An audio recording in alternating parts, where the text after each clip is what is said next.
ঢাকার ৩ স্থানে সড়ক অবরোধ, তীব্র যানজট, চরম ভোগান্তি।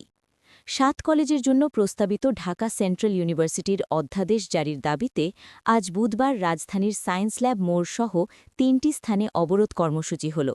৭ কলেজ বিশ্ববিদ্যালয় রূপান্তর আন্দোলনের ডাকে এই কর্মসূচি হয়। বেলা ১টার দিকে আন্দোলনকারী শিক্ষার্থীরা সায়েন্স ল্যাব মোড় অবরোধ করেন। দুপুর 12:30টার দিকে মিরপুর এলাকার টেকনিক্যাল মোড়ে অবরোধ শুরু হয়।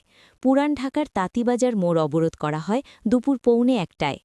বেলা ১টার দিকে তিতুমীর কলেজের কিছু শিক্ষার্থী মহাখালী এলাকায় ১০ মিনিট সড়ক অবরোধ করেছিলেন। পরে তারা সড়ক ছেড়ে দেন। বনানী থানার ভারপ্রাপ্ত কর্মকর্তা বা ওসি খালিদ মনসুর প্রথম আলোকে এই তথ্য জানান। শিক্ষার্থীদের অবরোধের কারণে সংশ্লিষ্ট সড়কগুলায় যান চলাচল বন্ধ হয়ে যায়। এতে তীব্র যানজট সৃষ্টি হয়। চরম ভোগান্তিতে পড়েন যাত্রী চালকেরা।